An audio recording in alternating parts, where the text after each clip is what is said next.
नमस्कार शेतकरी मित्रांनो, मी आपला मित्र Govind Ajbe S T farming या यूट्यूब चॅनलवर आपलं स्वागत आहे। तर शेतकरी मित्रांनो, आज विषय घेऊन आलेलो आहे की हे जे पाठीमागं ऊस बघताय शेतकरी मित्रांनो, आपल्याला ह्या ऊसामध्ये भरपूर प्रमाणात गवत झालं आहे शेतकरी मित्रांनो। आणि एक प्रश्न पडला होता शेतकरी मित्रांनो की हे गवत काढायचं कसं शेतकरी मित्रांनो। कारण काय आहे त्याचं की ऊस जे आहे शेतकरी मित्रांनो फुटवा अवस्थेमध्ये ऊस आहे आपला, की ते फुटवा करण्याच्या अवस्थेत आहे सध्या। आणि शेतकरी मित्रांनो, फुटवा करण्याच्या अवस्थेत असल्यामुळं आपल्याला मजुराच्या साहाय्यानं जर त्याच्यामधलं तण काढायचं म्हणलं तर शेतकरी मित्रांनो आपल्याला खूप खर्च यायला लागला होता। आणि त्यानंतर आऊत म्हणजे पाळी घालायचं म्हणलं, वखर पाळी करायचं जर म्हणलं तर शेतकरी मित्रांनो, जर याला लवकर जर माती लागली शेतकरी मित्रांनो तर ते फुटवा करणार नाही, म्हणावं असं काय फुटवा करणार नाही त्याच्यावर जर माती जास्त लागली तर। आणि तणनाशक शेतकरी मित्रांनो आपण पहिल्यापासून काय करतो, ऊस पिकामध्ये सेनकॉर आणि 2,4-D हे दोनच तणनाशक आपण ऊस पिकामध्ये वापरले शेतकरी मित्रांनो। आणि ज्यावेळेस ऊस लागवड करत असतो त्यावेळेस आपण ॲट्राजिन वापरलेलं आहे शेतकरी मित्रांनो आजपर्यंत। तर याच्या व्यतिरिक्त आपण ऊस पिकामध्ये काय दुसरे तणनाशक वापरलेलं नव्हतं किंवा आपल्याला अनुभव नव्हता शेतकरी मित्रांनो। तर शेतकरी मित्रांनो, म्हणजे जे खरं आहे ते सांगायचं शेतकरी मित्रांनो, काही फेक माहिती द्यायची नाही, कारण की आपल्यापासून दुसऱ्या शेतकऱ्याचं काही नुकसान होता कामा नाही शेतकरी मित्रांनो। तर शेतकरी मित्रांनो, तर आपण काय केलं की एक दुकानदाराला विचारून माहिती घेतली की आपला ऊस जे आहे तर शेतकरी मित्रांनो त्यांना सांगितलं की ऊस जे आहे तर फुटवा करण्याच्या अवस्थेत आहे आणि आपल्याला मजुराच्या साहाय्यानं जर तण काढायचं म्हटलं तर जास्त पैसे लागायला लागलेत। तर आपल्या ऊस पिकाला कोणत्याही प्रकारचा शॉक बसणार नाही असं तणनाशक आहे का? तर शेतकरी मित्रांनो त्यांनी सांगितलं आहे व्यवस्थित आहे, थोडा सेनकॉर 2,4-D पेक्षा थोडासा खर्च जास्त येईल। पण शेतकरी मित्रांनो त्यांना म्हणलं की येऊ द्या, परंतु ऊस पिकाला आपल्या शॉक बसला नाही पाहिजे। तर शेतकरी मित्रांनो, आपण जे आहे दुकानदारानं काय केलेलं आहे, आपण कोणत्याही कंपनीची जाहिरात करत नाही शेतकरी मित्रांनो। आता हे पाठीमागं जे आहे तर आपण फवारून घेतलेलं आहे 5 ते 6-7 दिवसाला ज्यावेळेस रिझल्ट येईल त्यावेळेस तुम्हाला दाखवण्याचा प्रयत्न करीन।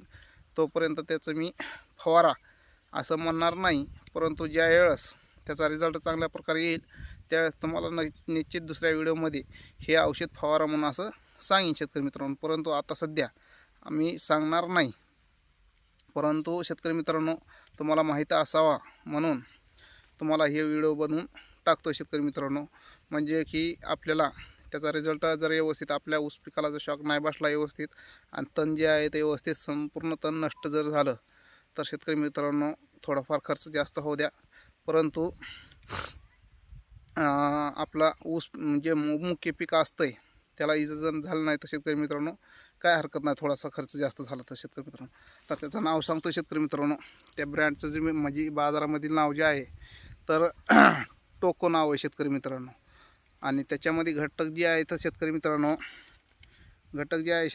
त्याच्यामध्ये मिझोट्राइन 2.27% आणि ॲट्राजिन 22.7% असे दोन घटक आहे शेतकरी मित्रांनो त्या औषधामध्ये। तर शेतकरी मित्रांनो ह्याचं जे प्रमाण आहे तर 20 लिटरच्या पंपसाठी 140 ml इतकं प्रमाण दुकानदारांनी सांगितलेलं आहे, परंतु मी तितकं टाकलेलं नाही शेतकरी मित्रांनो। 120 ml 20 लिटरसाठी टाकलेलं आहे। आणि व्यवस्थित म्हणजे 120 कशामुळे टाकलं शेतकरी मित्रांनो की तणनाशक असंही तणनाशकाची फवारणी ज्यावेळेस आपण करत असतो ह्याच तणनाशकाचे म्हणून नाही शेतकरी मित्रांनो। त्यांनी 5 टाक्या 700 ml मध्ये 5 टाक्या करायच्या सांगितल्या होत्या, परंतु मी 6 टाक्या केलेल्या आहेत शेतकरी मित्रांनो मी।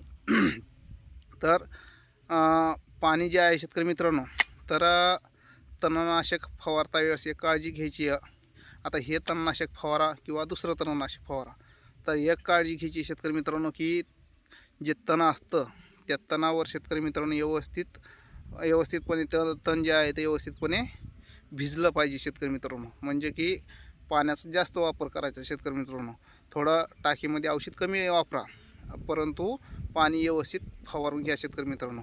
म्हणजे काय की व्यवस्थित जर गवत भिजलं तर त्याला रिझल्ट चांगले येतात. नाहीतर बरेचसे शेतकरी असे करतात की औषध जास्त टाकतात परंतु पाणी कमी टाकते शेतकरी मित्रांनो. म्हणजे फवारता वेळेस पाणी गवत जे आहे ते व्यवस्थित फवारत नाहीत आणि नंतर म्हणतात की आम्हाला रिझल्ट चांगले आले नाहीत.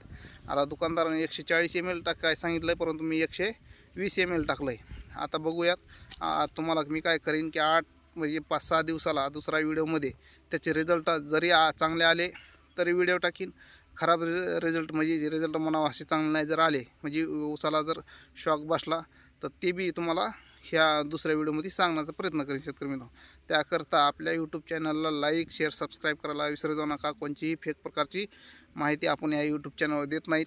आणि शेळी संबंधित शेळीपालनाविषयी जर तुम्हाला माहिती पाहिजे असेल किंवा इतर मोसंबी असेल लिंबुनी असेल शेतकरी मित्रांनो ऊस असेल कापूस असेल इतर दुसरे पिकं आहेत शेतकरी मित्रांनो तर त्यामधली जर कोणती माहिती पाहिजे असेल तर तुम्ही 100% आपल्या यूट्यूब चॅनलवर कमेंट करून विचारू शकता शेतकरी मित्रांनो.